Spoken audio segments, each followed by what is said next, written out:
Isn't it funny how when you look at an area and you're awake enough to look, you see things? I'm assuming this was quite the thing, being in prison for that long a period of time. You must have come through a lot of different levels of awareness change. Yeah, very much so. And, I did the 12 years in 2 stages, 5 years, and then unfortunately came back for 7 more. So I did some changes during the 5 years, but not the right changes. When I went back, I should have never ended up in prison in the first place. When I went back, I was like, okay, I really shouldn't be back here. Where did I fail? And then I started looking inside, self-respect, in this book that I bring to prisons, Way to Happiness, and talks about restoring self-respect. And that's the key to changing everything and stopping the revolving door. Yeah. So I really had that insight. Unfortunately, you have some free time on your hands in prison, right?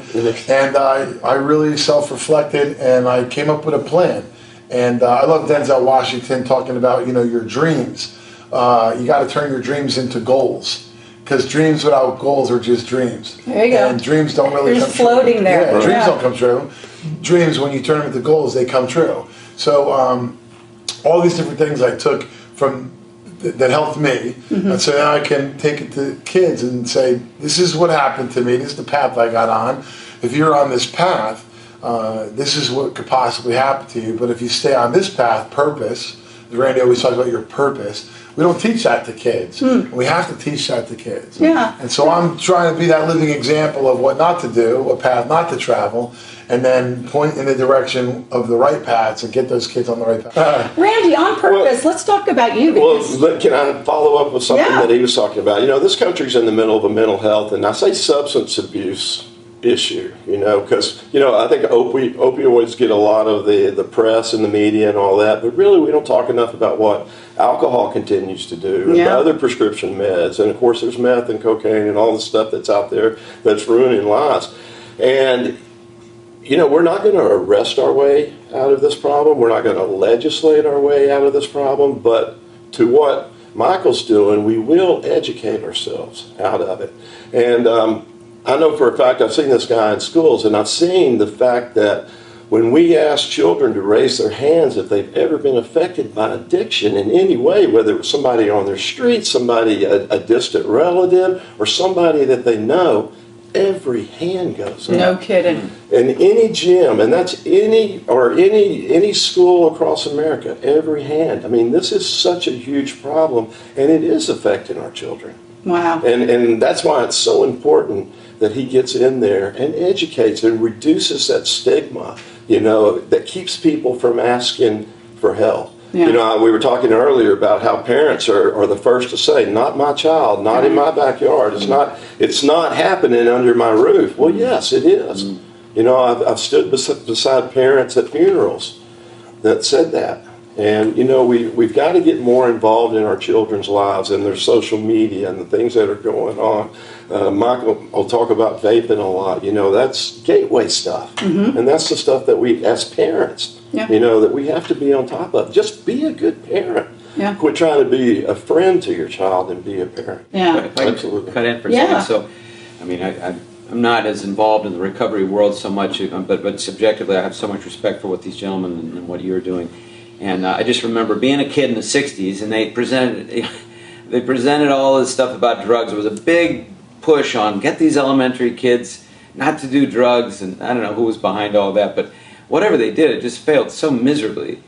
And I think, say no. Yeah, just say no. Sure, that's total handling, But to your point about purpose, it's you can know all about these substances and what they do. They had little examples. They had a whole big glass case full of, well, here's the weed, and here's these pills. And you're looking, I was like 9. I'm like, oh, wow. It's not very practical. It's like, okay, I can identify it in a box, but I don't really know why. When you're a little child, you're like, why would anybody do this? Then you find out why someone would do that. Around puberty, you go, wow, I understand.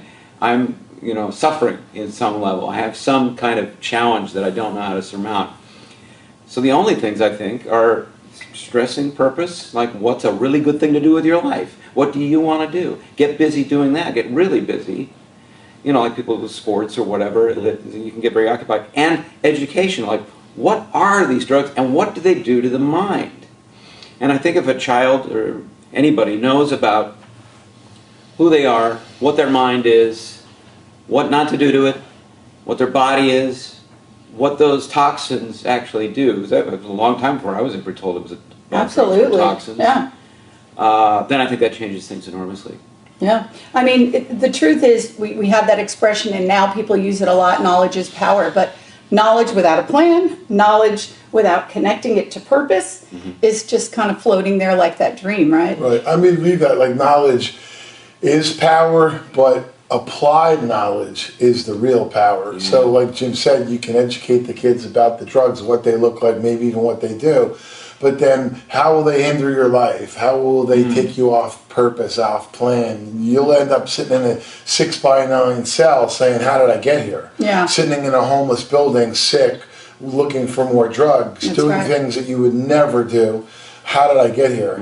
You can't figure it out then, you know? And then you find, say, treatment, or you go to treatment and then you're clean for a month, 2 months, 90 days, and then without that purpose, even that point, True. you're just off drugs. When I came home after 5 years in prison, I was, you know, off drugs for 5 years. That wasn't the answer. It was part of the answer. It put me in a position to be able to then go find my answer with the purpose and find passion for my purpose. You know, George Bernard Shaw said, you know, purpose is the reason that we journey. Passion is the fire that lights the way. That's beautiful. And it made total sense to me. So even having the purpose, but now finding passion for your purpose, so your purpose can continue to elevate and impact other people. Yeah. You know?